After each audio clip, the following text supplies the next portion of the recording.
Hello, everybody.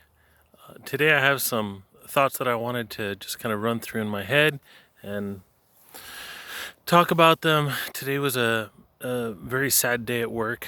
We found out this morning that yesterday we lost one of our colleagues, and young man, gone too soon, gone unexpectedly, and it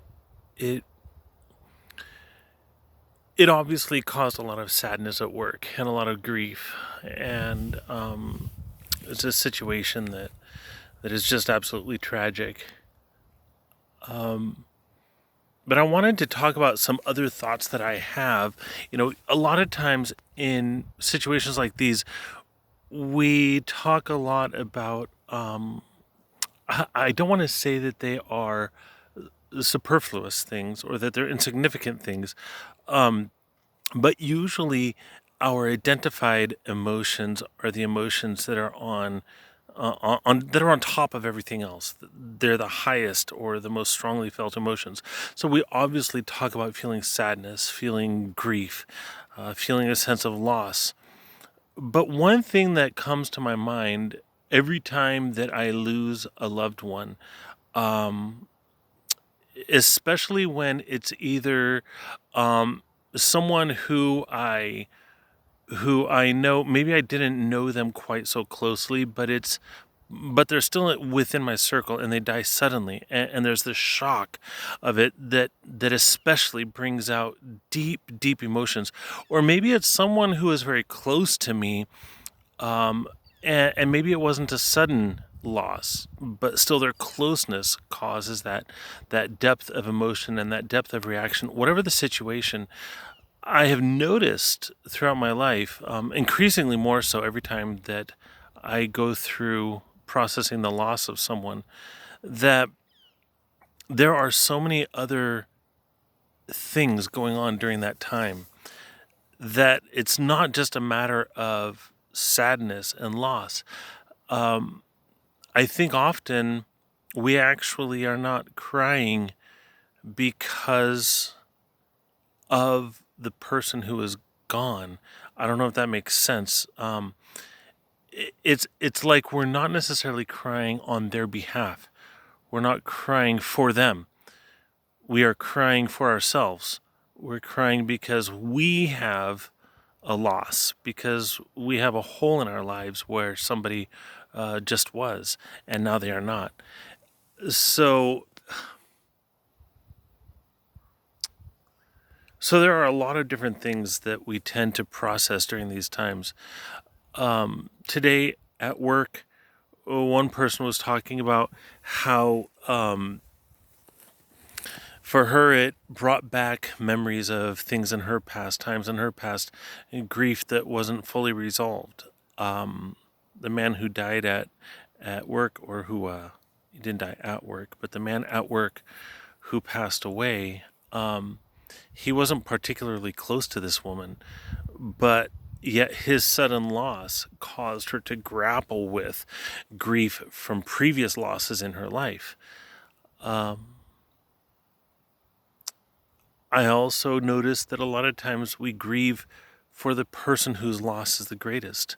This wonderful young man leaves behind a just a wonderful lady who loves deeply and passionately, and who doesn't give herself credit for the amazing person that she really is. And he leaves behind a 5-year-old child. Man, I grieve for them. I just grieve for them. And the loss isn't so personal to me because he and I didn't necessarily hang out together or move in the same circles outside of work. And we talked a lot at work, and we've had a lot of great conversations. So please don't take me wrong. It's not that I don't care about him, because I do. And it does sadden me deeply that we've lost him. But I think of the people that are closest, and I think of their loss, and I mourn for them, and I mourn for them more deeply um, then I mourn for his actual loss, um, because they're here right now. Um, he's not, but they are, and I don't know if this sounds callous to some people or not, but this is part of what I wanted to address in this video, is that I think that we have this notion that we are supposed to always hold in highest respect the person who is gone.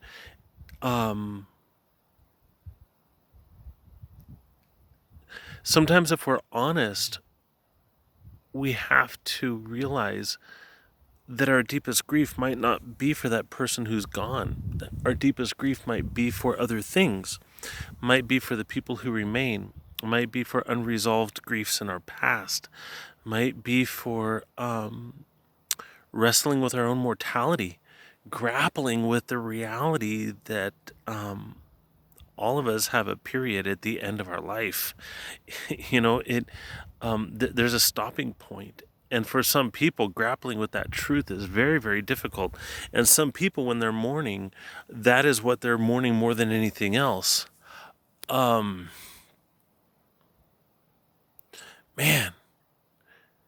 I'm really going to miss him. And I mean that, even though we didn't really hang out outside of work, we were connected through social media and things like that. And man, what an intelligent fellow, and well thought out, and he could navigate deep, amazing topics with intelligence and with integrity. There was just so much to admire about him. I'm going to miss him. I'm really going to miss him.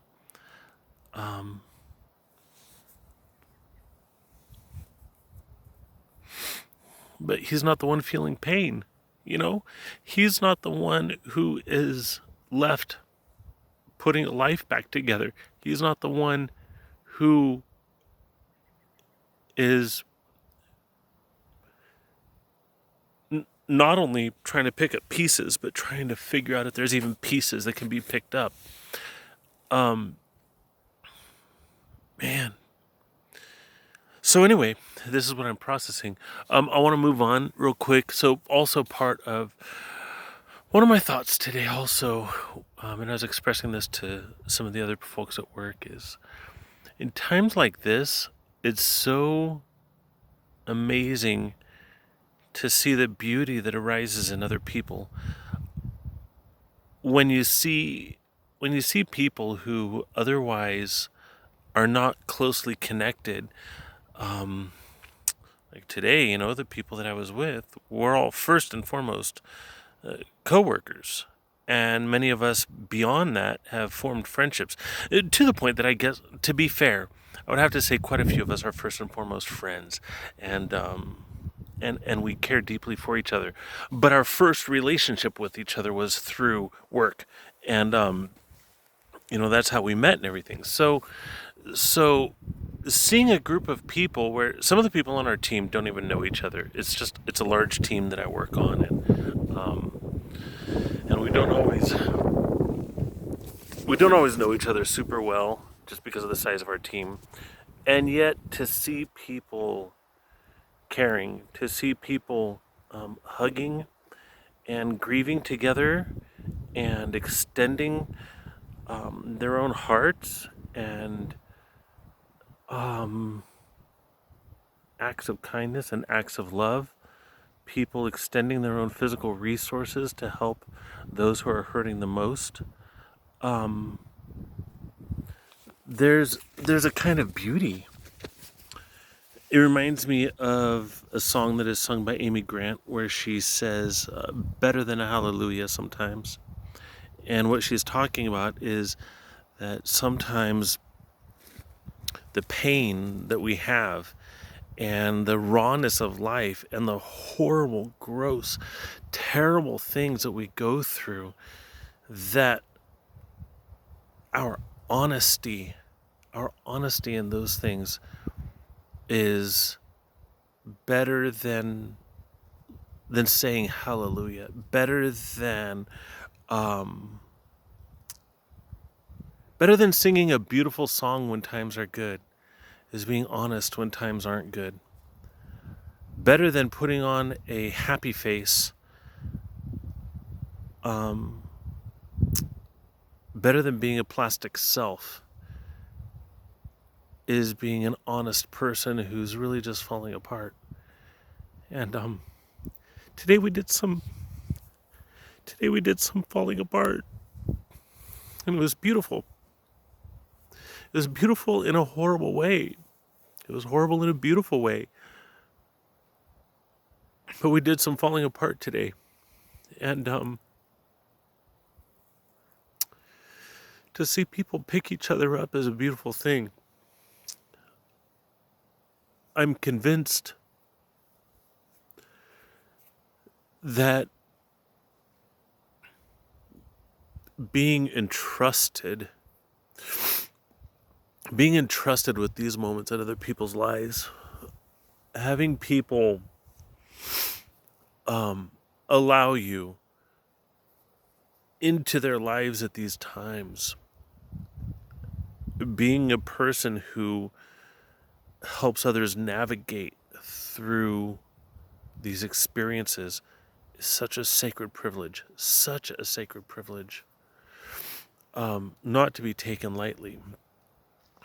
And man,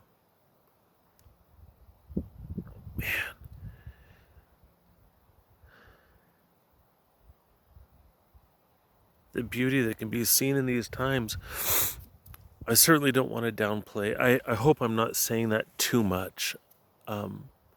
But I just feel like I still have to reiterate, I don't mean to downplay in any way. I don't want to take advantage or take for granted anyone's grief or anyone's sorrow. But there's a beauty. There's a beauty that happens when as I described it today to some of my coworkers, there's like a thinning that happens between us. We normally all have social distances, and we create these barriers and these distances between us and other people, and everybody has a different distance from us. There's some people that we allow very close, and there are other people that are further away, and some people are at full arm's length, and some people we don't allow in our lives at all. So, but we have these distances, and we all tend to keep these distances in place for whatever reasons. A lot of times it's for self-protection. And today it was just apparent to me how much those distances thinned, and how people who normally don't trust each other in a close way. I'm not saying that there's not trust, but people who we don't necessarily always trust to come super close to us.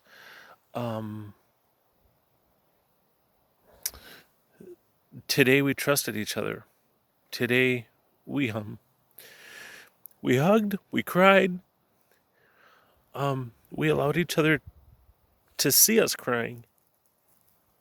We talked about fragile emotions. Big burly men talking about how they feel, talking about feelings and emotions and crying. That's the beauty. That's the beauty. Something happens when we're stripped of our comfort and our complacency, and we're faced with the reality of death, the reality of grief, the reality of acknowledging that we don't know how to help our friend pick up the pieces, that we don't know what to say, we don't know what to do, the reality that we feel helpless in the face of this tragedy. And we allowed each other to acknowledge that. And it was beautiful. So these are my thoughts. And man, to all of my coworkers, you know, I don't know. I don't have words. I'm sorry. I don't have words. I love you. I love you. And I want to keep loving you.